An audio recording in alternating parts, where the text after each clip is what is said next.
Hey guys, kinggath here with Bethesda Mod School.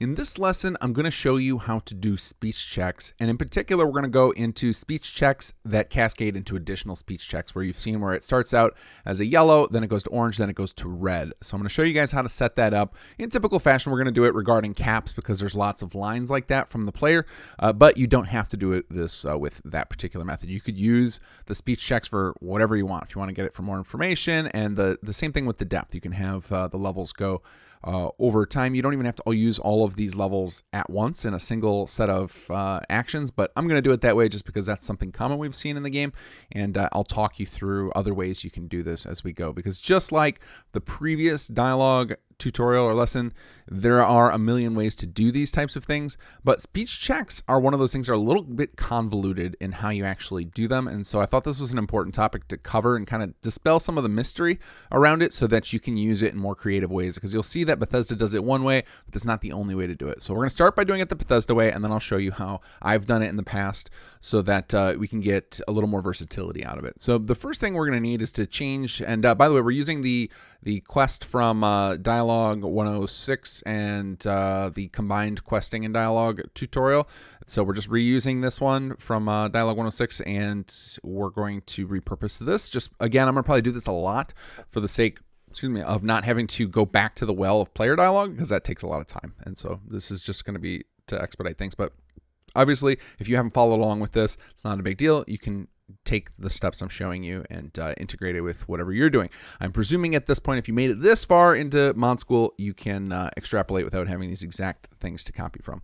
So we're going to take this section here up front, and we're going to just change our sarcastic option to do to handle this type of stuff. So the first thing we're going to do here is change these lines that we have set up to do, and I've got some picked out already on my other screen over here. So we're going to go ahead and change this, and we're going to change our little titles from sarcastic to pay me. This is just something Bethesda tends to use. They will always mention the fact that it's going to regard money in the shorthand. You know, if I was doing this myself, I might say wacko theory or something, but I think pay me ensures the player understands what exactly is going on there. And then we'll say irritated as our archetype. So here's the spot where you're actually going to set this up as a speech check. And right here, you're going to see there's a challenge off to the side. And it's basically these are your options. So you've got easy, which is going to be yellow, medium is orange, red is hard. I'm sure these correspond to an exact charisma level. I don't know what they are. I haven't done the experiments to check that, but I'm guessing it's something like that. Something like probably like 3 charisma, 5 charisma, 8 charisma, or something like that are them. And then there's this always succeeds, which is just a false choice. That's just kind of to give players the feeling that charisma matters, and they had an option to choose it. And then these repeatable ones, I don't know why the repeatable is there, because it seems to me that any of these are repeatable unless you condition them not to be. So I haven't experimented with the repeatable, the way they work. My assumption, though, if you notice when you select a dialogue option, the next time you are shown that player choice, any previously selected options will be grayed out, will be kind of dimmed a little bit. And my guess is if you do these repeatable ones, that it doesn't gray them out. That's my assumption. Again, haven't used it because I haven't needed to. But if you are interested in creating a repeatable speech check, I would look into testing these and see what happens. I mean, that's a lot of how we figure out stuff in mods. Is just see something interesting, try it out, and see what happens. So we're going to start with easy, because our goal is I'm going to show you how to do one after the other. So the Bethesda way, which is what we're going to start with, is using the say once option. And basically what that'll ensure is that the dialogue line will only come up one time for the player to speak. I will explain later why I don't like this say once option and what I prefer to do instead, but for now we're going to just use this because I just want to show you guys the Bethesda method. So we're going to go ahead and hit OK here, and then over here we're going to change our NPC line. And I will have to re-record it, but I'm going to be doing that off camera like I did for the last one. And we're going to have to change some of our scene jumping in here. Okay, so we're going to go with that as our line. we're going to get rid of this this scene jump to give quest, and we're going to go right back to this choice. So this assumes, this first option assumes that the player succeeded the check. So we need a way to determine that. What we're going to end up doing here is we're going to have a series of lines. I'm going to show you how to do that in a moment. But this is, of course, our line if the player succeeds that check. So to do that, we need to do a speech check successful. So we're going to go to success. I don't remember the exact name of it. So it's get speech challenge success level. And basically 1 means they passed, 0 means they failed. So in this case, we're checking, did they pass the speech check?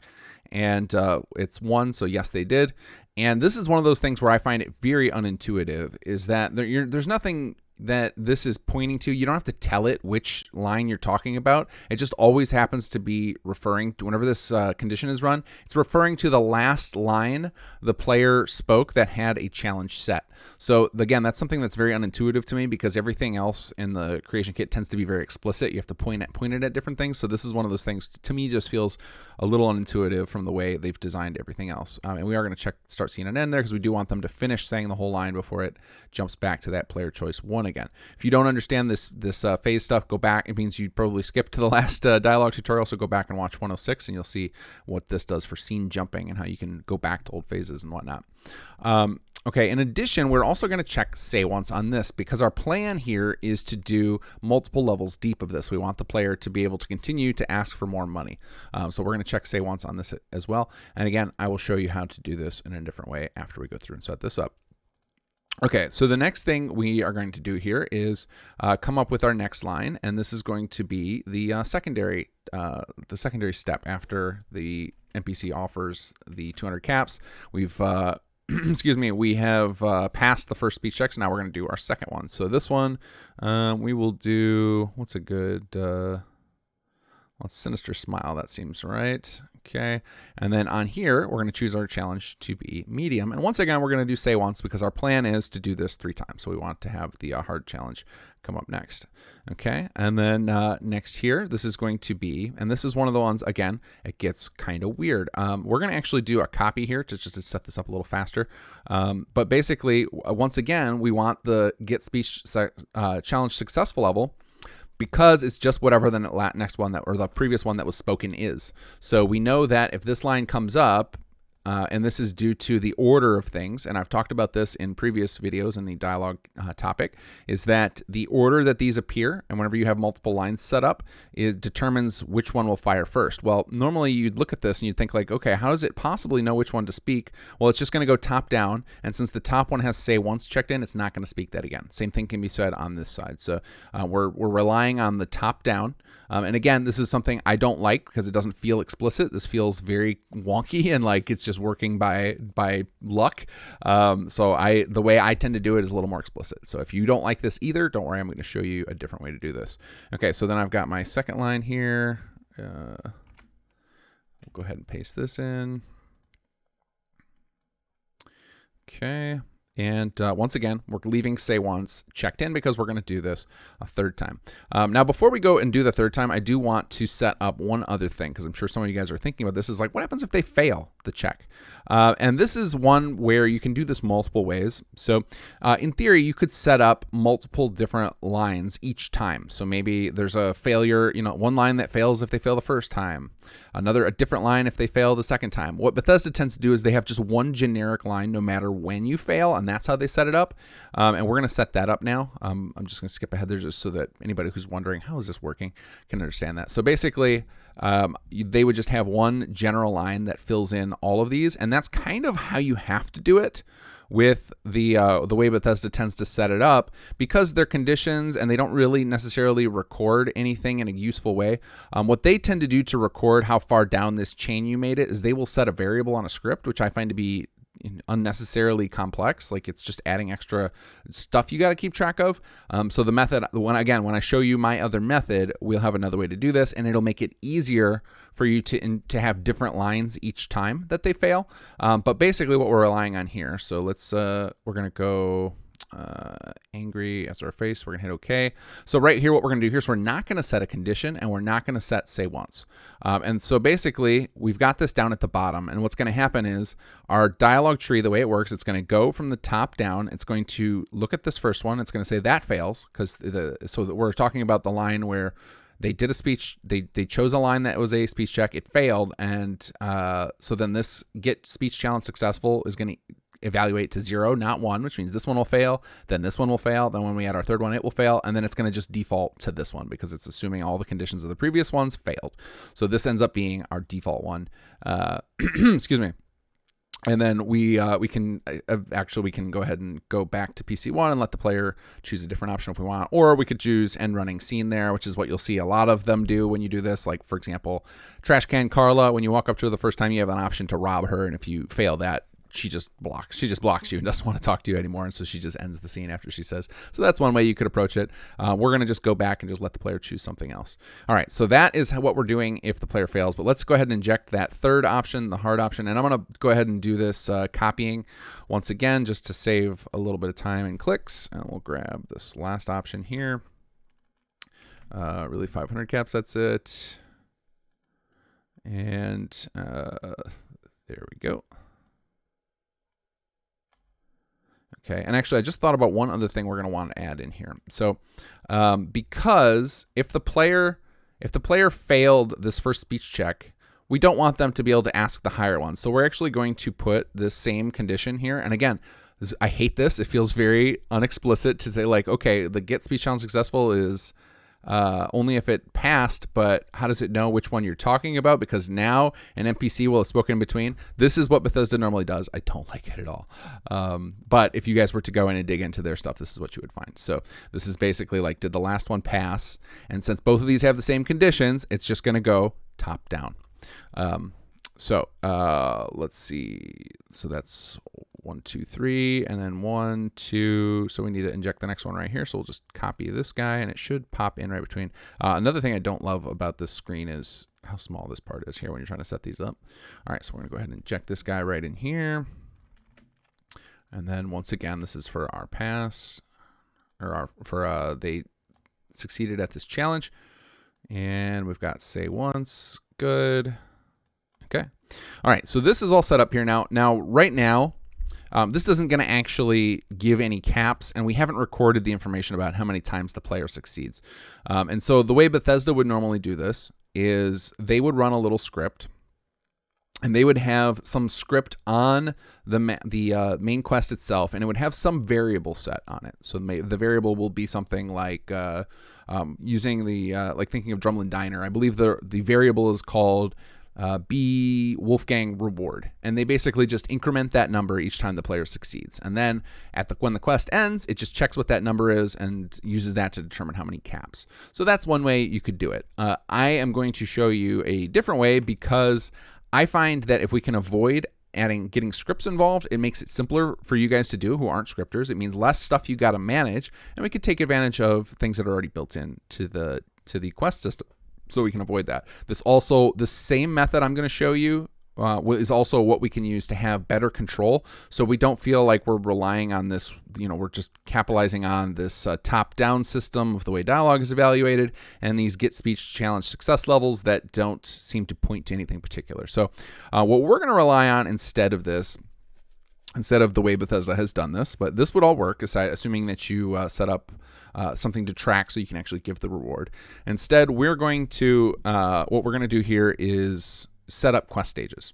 So we're going to set up a quest stage for each of these lines that the player speaks, and whether or not and then whenever they pass it, we're going to set a quest stage. So we're going to need a bunch of quest stages here. So let me first hit OK and save this. And I should probably not edit the diag Drumlin Diner, which I was researching before to make sure that I didn't give you guys bad information. Okay, so we're going to go into our stages. We're going to go ahead and just create some extra stages here. So we're going to just start at, we'll start with 1, and we'll say first speech check, we'll say succeeded. And then we will do 3, we'll do first. Oh, sorry, second speech check. Second check succeeded, and we will do, 5. And I'm skipping numbers just in case I decide I want to add the failure checks in there as well. If I want to track those, I don't think I'm going to need them, but just I like to leave myself the option.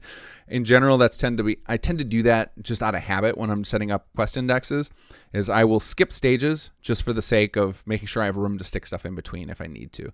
Like you can see, I did, when I first set this up, I did 10, 20, 30, because when I start to try and add complexity, I might need to add a few in between stages, and this way I don't have to reindex everything else, which can be a problem if your quest logic is relying on the quest stages. You don't want to have to go change existing quest stages, because then a lot of your logic will break elsewhere, especially when you get into scripting. So don't get hung up on the fact that I'm skipping numbers. It's not important. These numbers are completely arbitrary. They're just used for things like scripts to set the stage or wherever you're choosing the stage. So this is, you can have skipping. It doesn't matter. Like we could just put all these numbers could be in the 10,000s and skip all around. It's not important. It's just for your own organization. And then we'll do third check succeeded. So then if we go back into our scenes here, and we're going to hit apply and make sure that that information is saved, we could do something like right here, since we're using this to determine that the speech challenge succeeded, we can also assume here that this is a good spot to mark that the success occurred. So we could go here and do first speech check succeeded, and then the second one we could do it here. And I'll show you how this is relevant in a second, but we're going to just set all these up so that we know this is all set. So that would make sense to have those set. But then I was talking about how I don't like that these additional ones are referring to, they're always just talking about that challenge level with no reference. So the way we can add the reference in here is we can, instead of just conditioning this on here, we can delete that. We can say get stage done, and we can check that the first speech check was successful. And then we will duplicate this, and we will say that the second speech check was not successful. So that could be equal to 0 or not equal to 1, however you prefer to do it, whatever makes more sense for your flow of logic.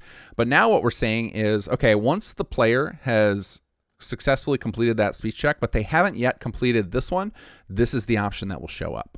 So this I like better because it lets us get rid of the say once, because now this is only going to be available under very specific circumstances, which is after the player has successfully asked the first one, but before they successfully completed the second one. So if they fail the first one, this line will never be available at all, because then this will always be evaluating to true. So instead, they'll just get this option. So I like using these speech checks because, or the conditions on the stages, because then we don't have to use say once. So I mentioned before, there's a reason I don't like to use say once. There are a couple of reasons for it, actually. One is if, for example, we were to set this up right here, if the player backed out of the conversation, so after they finish all three of these options and they backed out of the conversation, since all of them were flagged as say once, when we came back again, the player wouldn't have any options available for their neutral option, which is just going to feel broken in the game. So that's one reason I don't like it. Another is that myself and other mod authors have found sometimes that say once just doesn't work correctly. Either it'll allow the player to speak it again, or it just breaks all the rest of their dialogue options. So I have seen weird things happen with say once, so I just tend to avoid it now.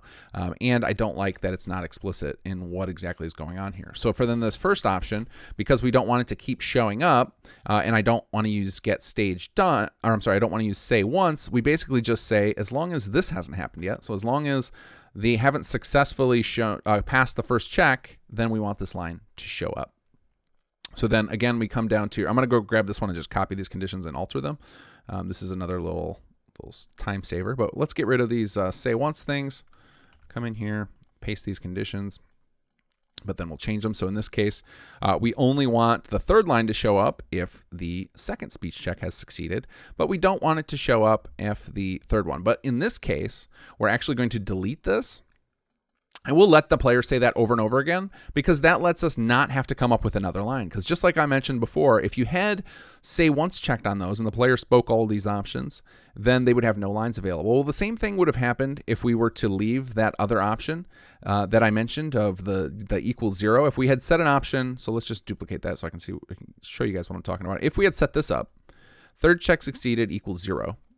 If we were just copying the exact pattern we did for that one. And we left this in here. Well, then as soon as the second check succeeds and the third check succeeds, we're once again in a situation where the player has no lines to speak for that option if the player were to come back. So if they were to back out of the conversation and come back.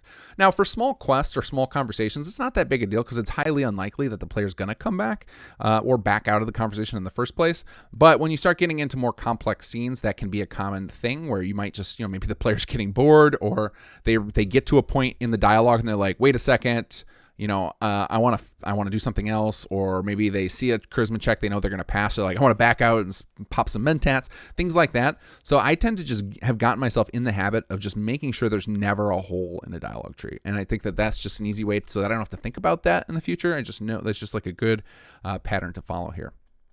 So then on these same things of the get speech challenge success level thing here. So we still have those as our checks, and that's fine, but I want to get rid of these say once. So then we basically do the exact same thing. We just do the get stage done, and we say the first speech check succeeded equals 0. And then this, I might want to change my logic a little bit here. I think this is good though. So we're going to say that equals 0. They're going to say that. Then, so actually what I want to do here, because what we don't want to have happen here is we don't want the player to speak this. So let's imagine this thing. And this is often what you have to do when you're laying out dialogue trees, when you want to get more complex, is you got to just think about the logic of how this is going to flow. So you're watching me do this in real time. So if we were to have the player speak this line and it passes, and then it's going to play this line. Now they try to do this line and it fails. Now it would jump down to here. It's going to make them speak that. But if the player came back to the NPC, or because in our case we made this loop back here so they get a chance to talk again. Well, if they say this line again, and we have our extortion line here, even though they passed it, if we have that condition, they won't say that again. They're always just going to say that, and then the player will have lost. To them, it will feel like they failed their first speech check, even though they did pass it. So it would almost feel like, okay, if you risk going higher, then you don't get paid anything, which generally isn't the pattern that the game will follow. You could make it that way, but in general, it doesn't tend to follow that pattern. It'll just be you'll get whatever the highest reward you succeeded up to. So then in that case, we might not want to condition this on this first option. Maybe we only want to put the condition on the future one. So then we would leave this guy alone. But then in that case, we are looking at wanting to put say once. That there are ways we could get around that. I'm going to show you that now. So in this case, we want this to kind of be our fallback option if the player succeeds. So to get around that, we're going to, I'm going to show you guys how you can get creative with the stacking of things. And this is a little more complex. If this is too confusing, don't worry about this. Instead, just do exactly what I just showed you. Just go ahead and condition these the exact same way I showed you the other ones. So then this first one, you would have this get stage done, first speech check equals 0. You basically just copy and paste the conditions from each of the player lines over to this side. But I'm just going to show you guys a way I would do it that's a little more complex, a little more powerful. So what I would do here is go on to this one, the second one, and I would add the condition that the first speech check had passed. So now we're saying we only want this thing to ever show up if the first one is passed. Then on the second success, the same thing, except for this time we want to make sure it only shows up if the second speech check has succeeded. And we got to change that to 1. Did I do that on the first one? Did I make it 1? Let's double check here. Oops. And yep, it's at 1. Okay. So now the issue right now we have, let's say the player passes the first check. It goes to here. I'll pay you the 200 caps. Now the player does this one. It gets to the second. Well, this one is still true. So it's not going to play this. So what we have to do is we have to reverse the order of these. And I'll explain how that works in a second. So basically what we're doing here is we want to make sure that the appropriate line gets spoken, right? We want to avoid having to using the say once, which I got to remember to uncheck that in there, or otherwise this whole thing is pointless. If we're not unchecking the say once, then we're wasting all this effort and making this more confusing than it needs to be. So basically what's going to happen here now, if you think about it from the top down, so the player speaks this first one. You can believe whatever wacko theories you want as long as I'm getting paid. They say that. Now let's assume that they pass, right? So it's going to evaluate from top down. So it's going to go to this first one, and it's going to say, okay, get challenge speech level, I keep stumbling over this. Get speech challenge success level equals 1. That's true, right? But this get second check succeeded is false. That's not going to pass. So it's going to skip that one. Then it's going to come to this one, and it's going to go, okay, once again, get speech challenge success level is 1. That's true. But this guy, the first speech check succeeded, hasn't happened yet. So it's going to skip that one. Then it's going to go to this one. It's going to see that this is true, and that's going to pass, and that's the line that's going to speak. That's going to be spoken. So then the second time the player does it, okay, only 200 caps, you can do better. This only gets spoken because the first check succeeded, but the second one has not yet. Then we come back to it here. It's going to evaluate from top down. It's going to see, yep, the challenge success level is 1, but the second check hasn't succeeded yet. So that one gets skipped, and then it lands on this one. And so as you can see, so by reversing these lines and conditioning them and taking advantage of the top down, and once again, I'm being a little bit of a hypocrite here when I say I don't like the lack of explosivity, and then we're taking advantage of things going top down. That's how Bethesda does it, and we're kind of doing the same thing of doing the top down. But for me, the fact that I have explicit stage checks just makes it very clear to me what is happening, and I don't have to rely on say once, which has been notoriously unreliable. So it's up to you guys how you want to do it. Obviously, you've all played this game plenty of times. You've seen that for the most part when Bethesda sets these up, the say once checks work fine. All this stuff plays out just fine. It's not worth going all this fuss over. Where I would push back would be on if you want to add these into important scenes in your quest, where if the quest breaks for some reason due to these say once lines and one not getting through, then the player gets stuck and they can't do anything. Obviously, on something unimportant, like a Trash Can Carla scene or a Drumlin Diner scene, if it breaks, it's not the end of the world. But the other advantage to this, to the way that we're setting this up, even though it's a little more complex, is that we now have inherently a way to check how far the player made it and how many caps we should actually give them when they complete the quest. So in the Bethesda method, you would have had to set a script variable. You had to get a script involved, and I'm sure many of you would prefer to keep scripts out of it as long as possible. Others of you probably don't care. Makes no difference. But by doing the stage, now we can just check for a stage to determine if we should give the reward. Now, obviously, that in itself, giving a reward is always involves a little script. But at least in this case, we don't need to involve a script on the quest itself. We can do it right inside of our fragments. My God, I'm losing my train of thought there. Right inside of our fragments on the script, which is what I've been showing you guys so far following the questing tutorial series. I've been showing you just everything in most things in fragments to keep it simple, because I think that's the easiest way to learn, even though I prefer not to do fragments, but that's a whole other conversation that I've had before in these series. So that is 2 different ways to do it. And again, when we get to the reward section, which I'll show you next, we can use our quest stages to determine what reward we pay the player. So now, obviously, there's a problem with the dialogue I've chosen, and it doesn't make a lot of sense. That basically we're having the player decide to get paid before they've even been given the quest. And in this context and the way all this dialogue is written, it doesn't make any sense. But that's not the point. I didn't want to have to do a whole new set of dialogue that made sense for this. I just wanted to make this example. So ignore the fact that the flow of the quest doesn't make any sense anymore with our dialogue. That's going to be a common thing in here. But just know that the way we set this up will work fine. So when we go to our turn in, usually this is where you get paid.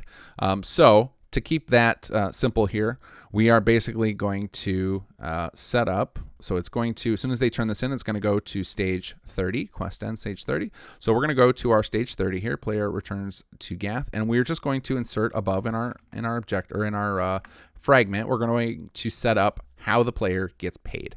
So we've got our different stages here. So what we're going to do is say if get stage done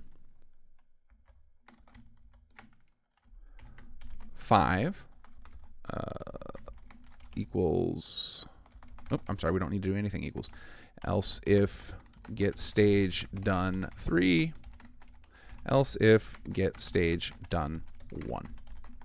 Now, what we've basically done here is we followed the same logic we did in the scene of doing it in reverse order. Is we don't want to pay them the 750 and the 500 and the 200. We want to pay them whatever the highest level they got. So by checking from the top down, we arrange to do that.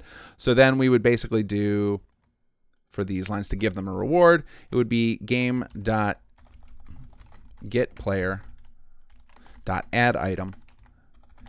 And then we would do caps 001, and then the number. So our first one was, now we are going to have to set up a property for this caps001. It is not a magical thing. I'll just do the property after. I'm just writing up the script right now. And I'll show you what caps001 means in a second. But we're going to just do this. And then for this one, it was 500. And for, oops, I got that backwards. And I'm sure some of you guys caught that. We're doing the top reward at the top. We're going from reverse order. So we need to do 750, 500, and then at the bottom is 200. Okay, so basically what we've done here is we've said right before the quest, the objective's complete, we're going to hand the player their reward. So if they made it, if stage 5 is done, that means they made it to the third check and it succeeded, they're getting 750 caps. If the second check succeeded, they're getting 500, and if the first check succeeded, they're getting 200. And by doing this all in a block of if and then else if statements, it's only going to evaluate to 1. So if you don't understand what these scripts are working, or if you've never done programming, when you do if, else if, it basically, as soon as one of these evaluates to true, it's going to do what's in this block of code, and that's it. It's not going to continue down these. So basically, just like our dialogue conditions, where it goes to 1, it looks and sees if it's true, these are kind of the same thing. So it's going to look at this. If this is true, it goes here. Otherwise, it's going to check the next if statement. So then it goes to, and only because we did else if. If we didn't have else's here, if we just had something like end if, and then this was a new if, each of these would get evaluated for true, and you'd end up in the situation where they get paid 750, then they get paid 500, etc. So these else if, this is our way of making sure only one of these can get paid out. Now, if we'd done these in the other order, if we had first said if get state, so if we change this around, so I'm going to just copy paste this onto another little document I have open just to show you guys what I mean. But if we had instead done if get stage done 1, else if get stage done 3, else if get stage done 5, and then paid out accordingly, what's going to happen here is no matter what, if they had completed 3 or 5, well, 1 is always going to have happened first. So then it's always just going to go to this block, only pay them the 200 caps, and the other rewards will never get paid. So that's why we have to do it in reverse order. Okay, so that is our logic now, and this will work, but we got to set up our property. So cap001 isn't a magical thing, but the reason it's called cap001 is that's just what it happens to be called in the creation kit. So if you go under items and then misc item, and I'm going to go ahead and search before we... One of the tricks you can do before you jump categories is if you type in something in the filter, when you click to that category, it'll search immediately instead of you having to wait for all of those items to load. So it's just a little speed trick. But that's just happened to be what a bottle cap is called in the form ID for it. So by using a property that's the exact name of the editor ID, it just makes it quicker to set up in the properties. So if we go to properties here and we do add property, and we're going to select misc object as our type, and then we're going to do name of cap001. When you use the exact name of a form, it will just fill that in automatically for you. So you'll see right here, as soon as that gets added, it's already filled in. If we double click it, you can see it's pointing to cap001. So that's just a shortcut by using the same name. So if we compile this should work. And God, I hope I did that correctly. Let's see. And that I have my script set up. Yeah, okay, compiled fine, didn't give me an error. So there we go. So now we were able to not only take our stages and use them to make sure that we have explicit logic on our scenes, but we're able to check for that without having to do any complicated secondary scripts where we're having to do way more stuff than you guys will need to be doing at this point if you're just following along and learning explicitly from this. So I love using quest stages like this. I think it's like to me, this is kind of just a series of variables that are either true or false that you can use anywhere, and you can set them easily. So you have a million different places you can set them. So like we talked about in the scene, we're setting them. We're just setting them right here. We didn't have to write a little script fragment to do this. We were able to set this little variable to true effectively by just checking this little box and selecting it from a dropdown. Whereas alternatively, you have to have these tiny little fragments everywhere that say, set this variable to this, and then you have to remember where that variable is defined. And if you're not a programmer and you don't even know what I'm talking about with all these variables, it's even more confusing. So I love just thinking about quest stages as they're just true or false flags. They've either happened or they haven't yet. You can have as many of them as you want, and there's so many different places you can set them. So it's not just in dialogue scenes, but there's just a ton of different places that you'll find throughout the code where you can set these. Like we can also set them just like by the act of getting to a phase, we can set a stage. So there's a lot of different spots where you can set stages easily without any scripts involved. So that is how I like to set that up. And now I will go off camera here, finish setting up all this dialogue, and I'll meet you in the game, and I'll show you that this works. And if I screwed up something along the way, we'll have a little edit in here, and you guys will see the final actual solution, and excluding my mess up. Okay, so we're in game. Let's head over and talk. Hey, how's it going? Wait a second. Aren't you the one who stole my wrench? And here's our first opportunity. And before I do this, I'm going to go ahead and set my charisma up to 10. Make sure we can pass all these. I don't know if... I can't remember if you have to do that when you're testing, if you've got to do that before you start the conversation. You can believe whatever wacko theories you want, as long as I get paid. Extortion? There we go. Yeah, that works. Okay. Fine. I'll pay you 200 caps. And then you can see I forgot to set the player dialogue choice in the CK. I'm sure some of you guys caught that while I was setting up those lines.